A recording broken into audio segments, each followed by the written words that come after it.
to Hot Roster today, the Hot Culture Show. Gary and Cam still with you. The show where we set our own Hot Roster lines for pop culture. And last week, we set those lines, Cam, based around the U.S. presidential debate, the third presidential debate so far this electoral cycle, that obviously between Hillary Clinton and one Donald J. Trump. So, Cam, unfortunately, from a Hot Roster perspective, we went 4-1 on our 5 props. So hopefully, Cam, you played the Hot Culture card. You only played the 4 matchups. You didn't play the Sniffles matchup because that would have cost you our fantastic Hot Culture card. But let's go through this pick by pick, matchup by matchup.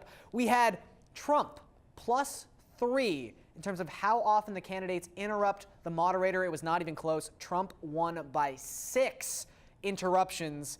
Again, this wasn't overly surprising, as we talked about. No, this was a lock. Like, you know what I mean? Gary and I, when we're doing a show, we don't actually say these things are locks, but Trump interrupting more than 3 times, yeah, that's a lock. And I got to be honest with you, Gary, and I don't know who's doing the database for the results, but if you really look at the interruptions, I think it was actually way more than that. These are, I guess, professional style interruptions where, like, not only does he cut off Hillary and the moderator and takes over the conversation, but for true interruptions, this guy must have hit the century mark. Oh yeah, I mean, he has his little snips. But it was, how many times did he truly break up a point of conversation and take control of it and barrel in? So, that's right. Like you said, you could have picked a bunch of these. I bet a couple of them were really close and really tight. So, yeah, that was a pretty easy one. I love our producer, Chris, but hey, you got to get sharper lines, my friend. Chris got this one right when he set the line for Sniffles at 85. Trump only sniffled 75 times. I would really like to know the person who sat there and had to break down the entire debate and, you know, put a little check every time Trump sniffled.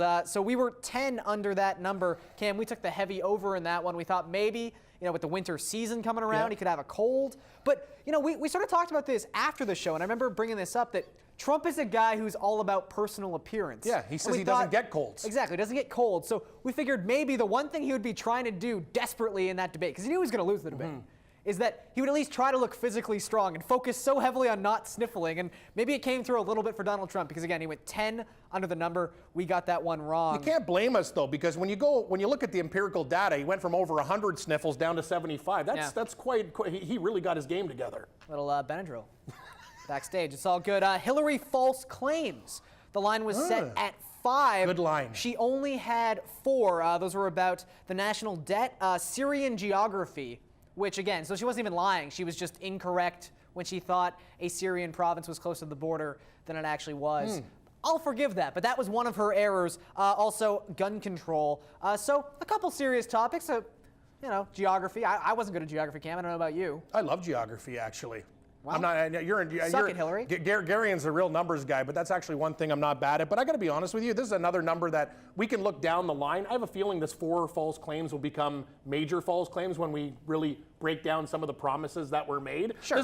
Those were only current false claims. Yes. Current false claims. Yes. But as we mentioned, Hillary was basically running out the clock in this debate. She didn't need to do a whole lot in terms of making grandiose claims or anything like that. She just let Trump dig his own hole. And believe us, he dug that hole nice and deep, at least when it came to false claims. The over-under was set at 34. It hit the over at 37. I'm actually kind of surprised it was only 37. Me too. These included things about taxes, China, the wall, ISIS, the Clintons in general, NATO, the Trump Foundation, and Warren Buffett's tax aversion. Ran the gambit in terms of things he lied about over the course of that third presidential debate. You know, we talked about found money, Cam. We talked about, we talked about super locks, and this is lock. This is the biggest lock. I got huge locks. I got the best locks. Yeah. This was a lock. Yeah, this was a lock. Like they say every lock has a key. That's bull. I'll tell you one thing, though, Garian. I thought the number exactly what you said because we talked about it. Hillary Clinton was that team churning out the clock, tick, tick, tick, tick, tick. All she had to do was, you know what, don't say anything stupid. Just let this guy dig his own grave. And we actually thought there was going to be more Hail Marys from Trump. We thought there were going to be more fake punts and more crazy stuff. But you know what, 37, actually, I gotta give him the old Barry Horowitz there. I thought it was going to get a hell of a lot worse than that. I'll say this, it was a well-moderated debate, probably the best moderated debate. Actually, I agree. Like Lester Holt from Dateline got rolled over by those guys. Like the first debate was awful. I got to hand it to the guys from that guy did a wicked job. Yeah, it was a I mean, for the circumstances of which we're in right now, it was a reasonably understated debate, I guess. I mean, I know there was a lot of talk pre-debate that like Palin was going to be there as a guest, like she could do something wacky.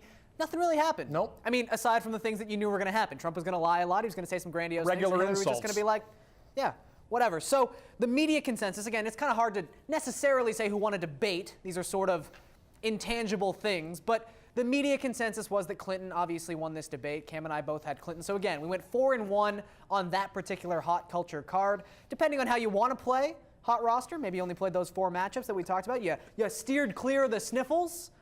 Maybe you won that hot culture card. Cam and I unfortunately got greedy. We did. We got greedy. I always Cam. get greedy, Gary, and that's the problem. I'll tell you what, we're going to try to not be so greedy when we come back on Hot Roster today. We're breaking down some tangible cards, some actual things you guys can go out and play in the NBA, because the season's opening up tonight. So some huge players.